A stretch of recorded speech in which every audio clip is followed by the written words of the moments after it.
একটা ইন্ট্রোডাকশন হিসেবে আমি ভিডিওটা বানাচ্ছি। এই ভিডিওটাতে আমি বলছি যে হোয়াট ইজ পাইপ, মানে পাইপটা কি। পাইপ কি? পাইপ হচ্ছে একটা ইন্টারমিডিয়েটার দুখানা প্রোগ্রাম চলছে, দুটো প্রোগ্রামের মধ্যে suppose I have to transfer some data. Okay, if I transfer some data, I have used the concept called pipe.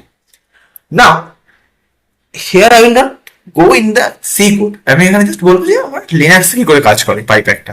এবার লিনাক্সে পাইপ কাজ করানোর জন্য এখানে একটা পাইপ বলে একটা এরকম রয়েছে, এই যে এই একটা দাগ রয়েছে। কোথায় পাবে যদি মনে হয় যেটা খুঁজে পাচ্ছি না কিবোর্ডে কোথায় আছে, শিফটের ওপরে ওটা শিফটের ওপরে যে ব্যাক স্ল্যাশ, ওই ব্যাক স্ল্যাশের সাথে পাইপও থাকে, শিফট টিপে ব্যাক স্ল্যাশ টিপে পাইপ চলে আসবে হোয়াটএভার।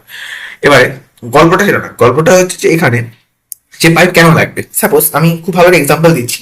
আমি প্রথমে মোর বলে একটা কমেন্ট আছে, মোর বলে কমেন্টে কি হয়, যদি অনেক বড় লিস্ট হয় না, সেই লিস্টের মধ্যে যদি সেই বড় লিস্টটাকে যদি আমি মোর বলে কমেন্টের মধ্যে পাস করি না কিছুকে, তাহলে কি হয়, এন্টার দিয়ে ছোট ছোট আস্তে আস্তে আস্তে স্ক্রিন ভিউ করে ছোট ছোট করে দেখতে পারি। সেটা যদি করতে হয়, সেটা আমি কিভাবে করবো? সাপোজ পিএস মাইনাস AUX করলাম, এটা দিলে কি হবে, আমার যত বাজে যত প্রসেস সেগুলো চলে যাবে। খুব বাজে দেখতে লাগছে, কিছু বুঝতে পারছি না, সব একদম পুরো টার্মিনাল পুরো ভরিয়ে দিয়েছে। যদি এটাকে পরিষ্কার করে দেখতে হয়, আমি এটাকে মোড়ে পাঠাবো। পাঠাবো কি করে? আমি মোড়ে পাঠাবো, তার মানে কি ডেটা ট্রান্সফার হচ্ছে একটা প্রসেস থেকে একটা প্রসেসের মধ্যে। কে ডেটা ট্রান্সফার করবে? পাইপ দিয়ে ডেটা ট্রান্সফার করবো, পাইপ দিয়ে ডেটা ট্রান্সফারটা করবো। তাহলে PS মাইনাস AUX, এটা কি আউটপুট? এই পুরো জিনিসটার আউটপুটটা, এই আউটপুটটা কার ইনপুট হিসেবে কাজ করবে? মোডের ইনপুট হিসেবে কাজ করবে। কি করে ইনপুট হিসেবে দেবো ওকে? আমি বলছি পাইপ করো মোডের মধ্যে। এটা কি বলছে? এটা বলছে যে, এটাকে আমি হ্যাশ করি এখানে, এটা কি বলছে? এটা বলছে যে পিএস এর যে আউটপুটটা আছে, output of PS, output of PS sorry output of PS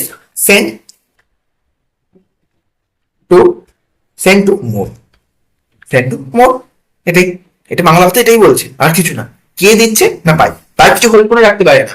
pipe কি করছে না, এই জিনিসটা নিচ্ছে, নিয়ে জাস্ট ট্রান্সফার করছে মোড়ের মধ্যে। আমি যদি এন্টার মারি এটাকে, কি হবে, দেখো মোড় এসছে দেখো, নিচে কোনায় দেখো, মাদিকে 3 মার্কসের উপরে এই যে মোড় এসছে। টিক দাও আস্তে আস্তে করে, স্ক্রিন ভিউ আগে বারো হচ্ছিল না এই জিনিসটা। গেল, এই হলো এটা হলো পাইপ, আমি এভাবে ইউজ করি। এবার আমি আরেকটা জিনিস দেখাই, আমি একটা সুন্দর জিনিস দেখাই। এবার আমি কি দুটো টার্মিনাল পাশাপাশি খুলে নিয়েছি, ঠিক আছে তো। এবার আমি না দুটো দুটো একটা একটা টার্মিনাল থেকে আরেকটা টার্মিনালে ডেটা পাঠাবো, ঠিক আছে। দেখা যাক কি করে হয়। প্রথমে আমরা যেটা করতে হবে সেটা হচ্ছে যে একটা পাইপ ফাইল বানাবো। কি পাইপ ফাইল বানাবো, কিন্তু পাইপ ফাইল মানে এমকে দিয়ে বা এম টাচ দিয়ে বানাতে পারবো না। আমাকে স্পেসিফিক কমেন্ট লাগবে। কি কমেন্ট?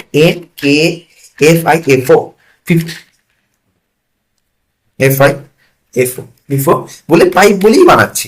এমন কোনো ব্যাপার নেই, যা খুশি বলে বানাতে পারি। পাইপ 1 বা পাইপ 1, পাইপ 1 এরকম যা খুশি হোয়াটএভার। এটা কি করবে? একটা পাইপ ফাইল বানাবে। এবার কি করে বুঝবো এটা পাইপ ফাইল তৈরি করেছে? করলাম পাইপ ফাইল তৈরি হয়েছে, সাপোজ আমি বললাম এলএস তৈরি হয়েছে পাইপ ফাইল। কি করে বুঝবো এটা পাইপ ফাইল? আমি বলছি এলএ মানে আমি ডিটেলস দেখতে চাইছি। ওকে, আমি কি বলছি, এর ভালো করে দেখতে হবে যেটা।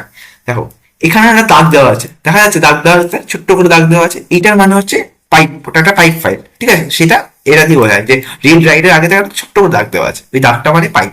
এটা একটা পাইপ ফাইল, মানে পাইপ ফাইল সাকসেসফুল তৈরি হয়েছে। তাহলে এতক্ষণ কি বলে ইনফরমেশন দিলাম যে এমকে ফিফো বলে কমেন্ট আছে, সেই কমেন্টটা দিয়ে পাইপ ফাইল তৈরি করা যায়, এবং যার নাম দিচ্ছে আপাতত পাইপ 1। এবারে আমি একদম পুরো লিনাক্সের কোডে যাচ্ছি। লিনাক্সের কোড একটা কমান্ড আছে, সেটা হচ্ছে একো দিয়ে কি করে, একো একো দিয়ে কি করে, একটা কোনো কথা লেখা আছে, সেই লেখাটাকে হয় টার্মিনালে প্রিন্ট করাতে পারি। আমি যদি এটুকু করি, টার্মিনাল যা আছে প্রিন্ট করতে দেবে। কিন্তু আমি চাইলে এইটাকে প্রিন্ট করাতে পারি কোনো একটা ফাইলের মধ্যেও, ঠিক আছে। যদি ফাইলের মধ্যেও প্রিন্ট করাতে হয়, তাহলে তার সিনট্যাক্স কি হয়, আমি হ্যালো, তার সিনট্যাক্স কি হয়, এই একটা অ্যারো, যে ফাইলের মধ্যে করবো। পাইপ একটা ফাইল, তাহলে আমি চাইলে পাইপের মধ্যে করতে পারি। আমি পাইপ.1 করার পরে দিলাম এন্টার। আমি যে মুহূর্তে এন্টারটা মারছি, সেই মুহূর্তে আমারটা আটকে গেছে। কেন আটকাচ্ছে আমি বলছি। ইয়েতে আমাদের লিনাক্সে আরো একটা কমান্ড আছে ক্যাট দিয়ে কি হয়, ওকে আমি যা ফাইল পাঠাবো, সেই ফাইলে আমি যা লেখা আছে টার্মিনালে প্রিন্ট করে দেবে চোখ বন্ধ করে। ওকে আমি না পাইপ 1.1 পাঠালাম, মানে ওকে আমি বলছি ক্যাট, তুমি এটাকে ক্যাট করো। ক্যাট করলে কি টার্মিনালে যা আছে প্রিন্ট করে দেবে। এন্টার মারলাম, হ্যালো, হয়ে গেল। কি হলো? একো দিয়ে আমি পাইপের মধ্যে বললাম যে হ্যালোটাকে এদিক দিয়ে ইনপুট দাও, ক্যাট বলছে যে হ্যালোটা ঢুকেছে সেটাকে আউটপুট নিয়ে নাও। এবং আটকে গেল কেন, আমি বলছি যে এটা আটকেটে গেল কেন, আটকে গেল না, এ তো আটকে গেছিল, এ তো ইনপুট দিচ্ছিল না কোনো, মানে এর পরের প্রম্পট আছে, আমি আরেকবার করবো, আরেকবার করি, চল আরেকবার করা যাক, ঠিক আছে? আমি এটা মারছি, দেখো আটকে গেছে, কিছু হচ্ছে না, আমি প্রম্পট পাচ্ছি না ফিরে, আমি দু চোখে একটা মারছি, প্রম্পট পাচ্ছি না, কিছু কোনো প্রম্পট পাচ্ছি না। কেন পাচ্ছি না প্রম্পট? কারণ একটা পাইপের মধ্যে দিয়ে কোনো ডেটা স্টোর হতে পারে না।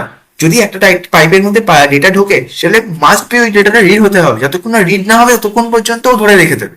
তাহলে আমি এখানে কি যখন আমি আবার ওটাকে ক্যাট করবো না, সিএটি করে আগেরটাই নিয়ে নিই না, যখন আমি ক্যাট করবো সঙ্গে সঙ্গে এই আমি এতগুলো এন্টার মিস না, এন্টারের আউটপুট এখন দিল, সেই এন্টারগুলো এখন এতটুকু আটকে রেখে দিই, এত সময় এটা আটকে ধরে রেখে দিয়েছিল। আই গেস বোঝা গেছে, 25 সেকেন্ড আটকে রেখে গেছিল। আই গেস বোঝা গেছে এই জিনিসটা। এটা ছিল ইন্ট্রোডাকশন হিসেবে কি করে নেক্সট কাজ করে। ঠিক এই জিনিসটা যে এটা একটা ইন্টার প্রসেস কমিউনিকেশন হচ্ছে, সেই জিনিসটাকে আমি পরে সি কোড দিয়ে পরের ভিডিওতে সি